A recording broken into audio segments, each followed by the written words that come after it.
Fuera de Tiempo, un programa de análisis político y entrevistas. Una mirada propia. Fuera de Tiempo. Con Diego Genú. Hasta la medianoche, en Radio Con Voz 899.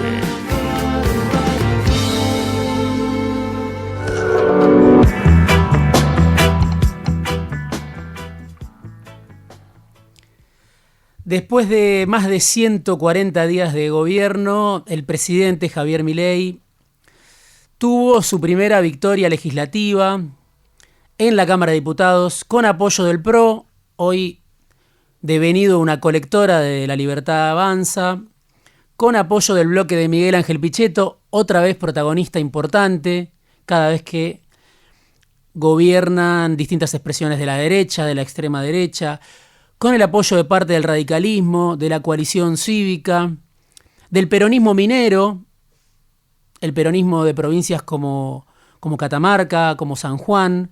Milei tuvo hoy finalmente la ley bases en general y casi todo lo que quería.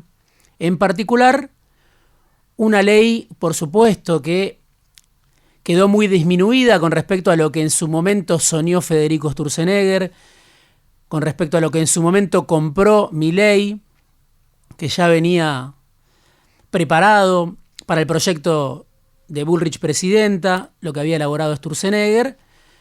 De aquellas 600 leyes, quedaron alrededor de 200 artículos. Cada artículo es una ley, en el caso de La Libertad Avanza, pero aún así muy disminuida. La ley Bondi, la ley Combi, el esqueleto de la ley Ómnibus, trae muchísimos cambios a la vida cotidiana de los argentinos. Primero incluye las facultades delegadas, que no es el primero Milei que las recibe, pero después también suma un capítulo de flexibilización laboral, un blanqueo de capitales, un régimen especial para grandes inversiones, una modificación de la ley de hidrocarburos a pedir de las petroleras, privatizaciones, rebaja de bienes personales, del impuesto a los bienes personales que pagan en la Argentina los sectores más privilegiados. Hay una rebaja sustancial del impuesto a los bienes personales que pagan entre 125.000 y 150.000 grandes contribuyentes. En este paquete de leyes, paquete de artículos de transformaciones que aprobó La Libertad Avanza, que aprobó hoy Milei, hay mucho para los dueños de la Argentina. De manera explícita, como por ejemplo en el capítulo de bienes personales que beneficia a 125.000 grandes contribuyentes. Está también el regreso del impuesto a las ganancias, que puede ser discutible, pero que en este contexto donde se benefician a sectores del poder económico, que paguen más los asalariados que mejor ganan, pero paguen menos los 125.000 contribuyentes más ricos de la Argentina, habla del plan Milei. Todo esto, por supuesto, tiene que ir al Senado, pero si miramos hacia atrás y vemos las dificultades que tuvo el gobierno de Milei para aprobar este paquete de leyes, se entiende la euforia del presidente, se entiende la euforia de su hermana Karina Milei, de Guillermo Francos, el único político del gobierno, por lo menos en las primeras líneas del gobierno. Se entiende la euforia de actores muy importantes del establishment del Círculo Rojo que invierten en Milei, que invirtieron durante la campaña y que invierten ahora para que le vaya bien. El título 2 es la reforma del Estado, incluye las privatizaciones. Hay 4 empresas que van a poder ser privatizadas en forma absoluta: Aerolíneas Argentinas, Radio y Televisión Argentina, Enarsa y también Intercargo. Hay 5 empresas que van a ser privatizadas o pueden ser privatizadas a partir de ahora, si esto lo aprueba el Senado, de manera parcial. Ahí está AISA, Correo Argentino, Belgrano Cargas, la Sociedad Operadora Ferroviaria, Corredores Viales, empresas de las que se desprende el Estado bajo Milei. Y hay 2 empresas que también entran en el paquete privatizador, pero van a mantener una mayoría estatal. Una es NASA, Nucleoeléctrica Argentina Sociedad Anónima, la empresa que tiene que ver con las centrales de Atucha, y la otra es Yacimientos Carboníferos Río Turbio. Eso solamente tiene que ver con el capítulo privatizaciones. Quedó afuera el Banco Nación, por lo menos por el momento, quedó afuera YPF, que para nadie es un negocio hoy privatizarla, desde el Estado, en un momento en el que el Estado argentino tiene intereses en Vaca Muerta. Vaca Muerta es un yacimiento de shale gas que convoca a empresas de todo el planeta que vienen a invertir. Quedó mucho afuera, pero hay 11 empresas que pueden ser privatizadas total o parcialmente.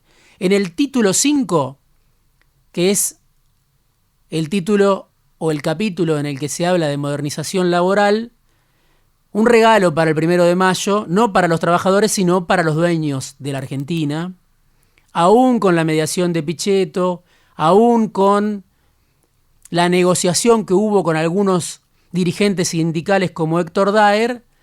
Es un capítulo muy agresivo el de la modernización laboral, que por supuesto afecta a los que en la Argentina trabajan en relación de dependencia en blanco, una parte de la población, porque ya sabemos, la mitad de la población económicamente activa en la Argentina está en negro, precaria, no registrada, informal, no sabe lo que es el aguinaldo, no sabe lo que son las vacaciones pagas, no sabe lo que es una obra social.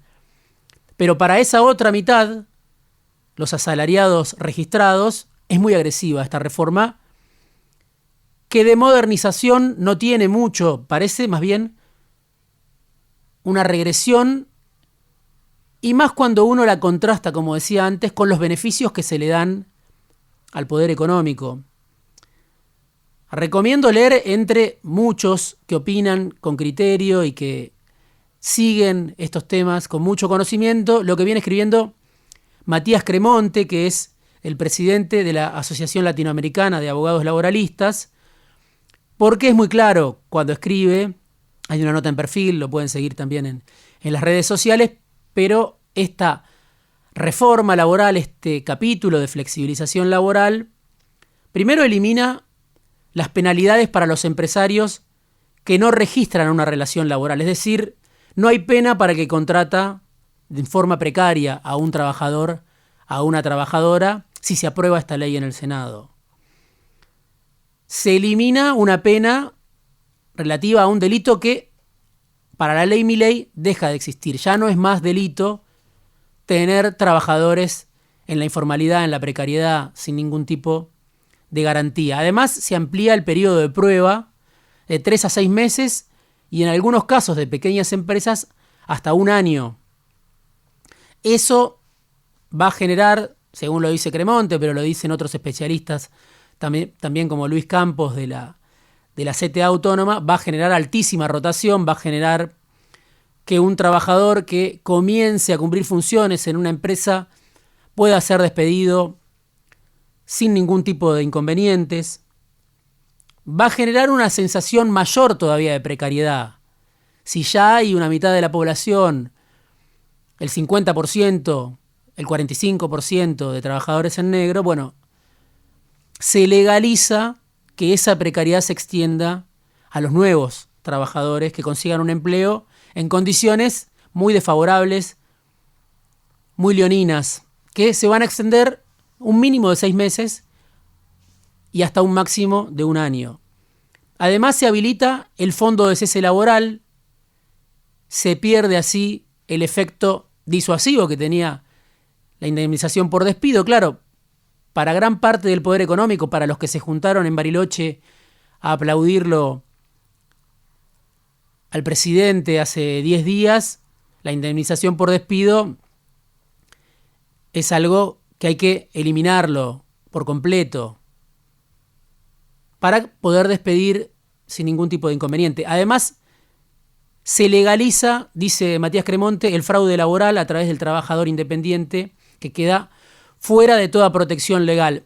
Esto no es nuevo. En 2015, la OIT, la Organización Internacional del Trabajo, analizó reformas similares que se sancionaron en 63 países. En ningún caso una modificación como esta de la legislación laboral regresiva, que quita derechos, generó crecimiento del empleo registrado, que supuestamente es lo que se busca. Crear empleo de calidad con esta reforma parece muy difícil. Cito también a Matías Maito, el director del Centro de Capacitación Estudios sobre el Trabajo y el Desarrollo de la UNSAM, que resume en 3 puntos este capítulo, esta ley, mi ley, esta flexibilización laboral. La reforma no combate la informalidad, la legaliza. La reforma empodera a los empleadores por 2 vías, para contratar de manera precaria y para despedir. Se amplía el periodo de prueba, lo que decíamos, hasta 1 año, y se legalizan los despidos discriminatorios que antes eran ilegales y ahora con esta ley dejan de ser delito cuando se despide a alguien por su orientación sexual, por su ideología, por su género. Todo eso pasa a ser legal o deja de ser un obstáculo cuando una empresa se decide a despedir. Coincide Matías Maito también, la reforma no va a promover la generación de empleo ni mejorar su calidad. No es una modernización laboral, aunque al presidente, aunque al gobierno le interese llamarla así. Después hay un capítulo de reforma jubilatoria. Se incorpora la prestación de retiro proporcional para los que cumplieron 65 años y no completan los 30 años de aporte, que quiere decir que ya no va a haber más moratoria previsional y que los hombres que tienen 55 años, las mujeres que tienen 50 años y no cumplen con los 30 años de aporte, van a tener que ponerse al día en una ventana de tiempo muy corta. En 30 días se van a tener que poner al día si quieren jubilarse. Si no, van a cobrar una jubilación muy menor, mucho menor de la que hoy cobra un jubilado que, ya sabemos, percibe jubilaciones súper ajustadas. Todo esto, privatizaciones, reforma laboral, reforma jubilatoria, blanqueo, reducción del impuesto a los bienes personales que pagan los 150.000 contribuyentes más grandes de la Argentina, es un pliego de demandas que está escrito, yo diría, hace por lo menos 2 décadas, por el poder económico, por el establishment, y hasta el momento no se había podido aplicar. Milei, Nicolás Posse, que también viene del grupo Ornoquian, el jefe de gabinete, Luis Caputo, Sturzenegger, José Luis Espert, son los encargados de llevar a la práctica el sueño húmedo del poder económico en la Argentina. La clase política, la casta, hasta el momento no se había animado a tanto. También hay que anotar entre los hacedores de estas leyes, de este paquete de leyes de Milei, a Julio Cordero, desconocido para la población, pero en un lugar clave, el secretario de Trabajo, Empleo y Seguridad Social. ¿Quién es Julio Cordero? Un hombre del grupo Techin de Paolo Roca, era el jefe del Departamento Jurídico Laboral de Techin, un abogado histórico de Techin, tuvo muchísimo que ver en esta reforma mal llamada modernización laboral. Y el poder económico, claro, también tiene motivos para festejar. Es probable que después del Día del Trabajador, de la Trabajadora, a partir del jueves se vea cómo repercute esto en los mercados. Pero la casta acompaña a Milei en algo que no pudo ejecutar por sí misma. No pudo, no quiso, no supo hacerlo de alguna manera. En estos 20 años no hubo un candidato que pudiera, ni siquiera Macri pudo. Milei empieza a dar señales que también puede en el Congreso, que no solo puede llevar adelante un ajuste brutal, una licuación fenomenal de los ingresos y las jubilaciones, sino que además puede tener las leyes, los votos de la casta. Es lo que se empieza a ver. Por eso festeja, por eso Karina Milei en el Congreso, por eso los abrazos en los palcos del Congreso de los funcionarios de Milei, la casta que no pudo por sí sola presentarse a elecciones, ganar las elecciones, llevar adelante un plan como el que ahora Milei empieza a ejecutar con apoyo del Congreso. Bueno, esa misma casta que no pudo por sí sola, sí puede darle los votos a Milei. Está dispuesta, comparte en líneas generales gran parte de la clase política este plan de Milei, al que solo le discute las comas, las formas. Pero en el fondo hay un gran acuerdo, y si de algo sirve esta votación en diputados es para demostrar que en la clase política hay un consenso absoluto con el país que reclaman los dueños de la Argentina, con esta ley que se reescribe a pedir del poder económico y sin ningún tipo de compensación para los sectores perjudicados por el ajuste, los que viven de un ingreso en pesos. Hay que ver cuál es la respuesta. Mañana, 1 de mayo, hay una marcha de la CGT. Ya empezó un paro de aceiteros, un sindicato muy poderoso en la Argentina porque está además ubicado en el corazón del poder sojero, del complejo oleaginoso, en San Lorenzo, en Rosario, desde donde salen los buques que se llevan la soja de la Argentina, aceiteros parando contra el impuesto a las ganancias, y es un sindicato que está acostumbrado a parar por periodos prolongados. Kicillof, ministro de Economía, lo sufrió durante 25 días en el 2014-2015, y no son los únicos. Es un sindicato con espalda, por supuesto, con trabajadores muy bien pagos. También hay conflictos de los portuarios, en el SENASA, molineros. Los gremios de la Federación Sindical Marítima y Fluvial están anunciando un paro para el lunes 6. Ya hubo este lunes y martes asambleas en el Puerto de la Boca, en la Dársena Norte.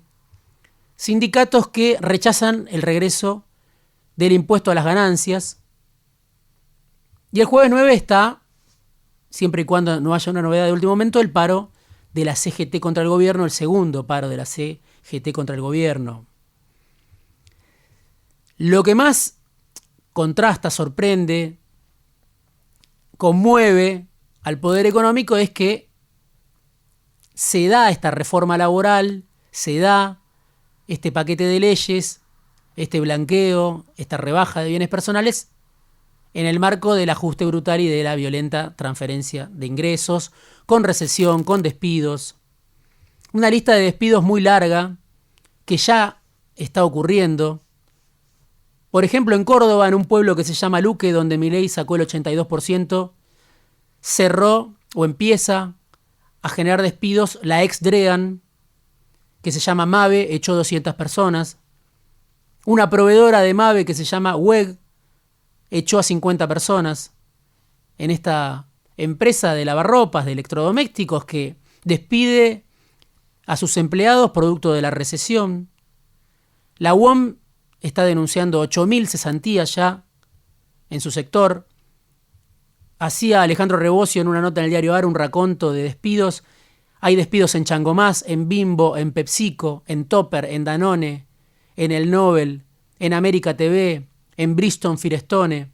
Y además hay compañías que se van, compañías extranjeras que venden sus filiales en la Argentina, como el HSBC, como Clorox, como Prudential, como Xerox. Todo eso impacta en el mosaico laboral astillado. Si ya teníamos una población, una parte, una porción muy importante de trabajadores, trabajadoras en la precariedad absoluta, ahora además tenemos despidos. Si ya teníamos gente, trabajadores pobres que no llegaban a fin de mes, ahora además tenemos despidos en el sector privado y en el sector público. En Atucha se frena la obra del CAREM, del reactor nuclear. Hay despidos en las contratistas de NASA, la empresa que ahora se puede privatizar, despidos en Mazoero, en Carjor, en Enisa. Y a todo eso se suma el dato de la inflación. Una inflación que está bajando, pero desde una concagua. Desde muy alto está bajando esa inflación y son pocos los sindicatos que le pueden pelear a la inflación. Una inflación descomunal que no empezó con Milei, pero se disparó y todavía más Con Milei no lo dicen solo los sindicatos, cito un informe de la consultora ABSEB, del exministro de Macri, Dante Sica, que se titula La pérdida del poder adquisitivo de los argentinos será mucho mayor que la caída del salario. Mayor pérdida de poder adquisitivo que caída de salario. ¿Por qué? Por la inflación.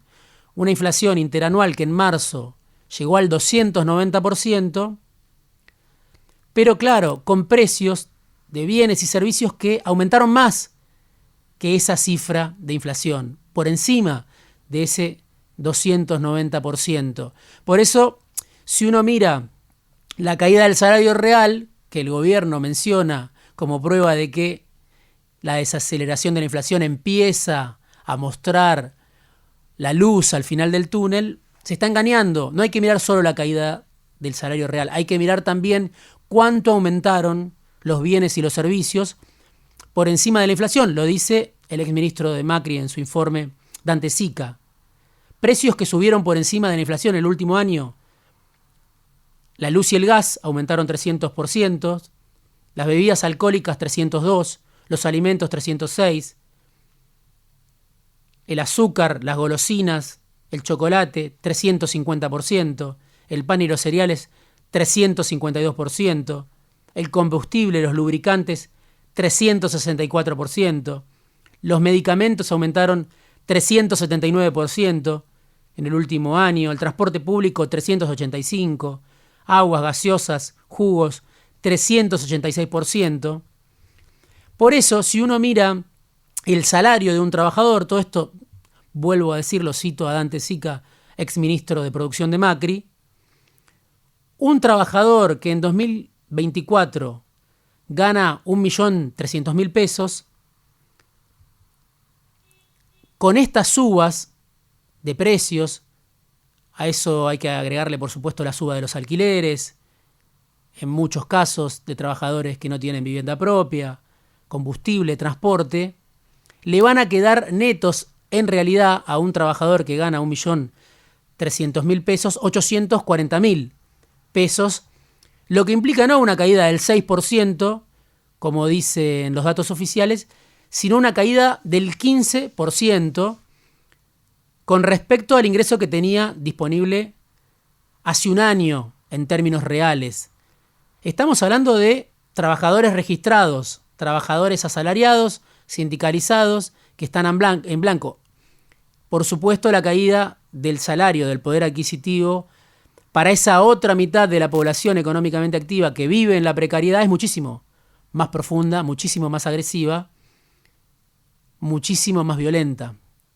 En este contexto de despidos, producto de la recesión, de caída del poder adquisitivo, es el contexto en el que Milei avanza con su ofensiva legislativa. En este contexto llega el Día Internacional de los Trabajadores, de las Trabajadoras, que sufren un doble ajuste, el ajuste de los ingresos con los cuales no alcanzan a llegar a fin de mes y el ajuste del mercado laboral que ahora genera también despidos. En este contexto se da la primera victoria legislativa de Milei, que claro, cuando estamos muy metidos en la coyuntura nos cuesta verlo en perspectiva. Es la primera vez en la historia argentina que pasa algo como lo que está pasando en este momento.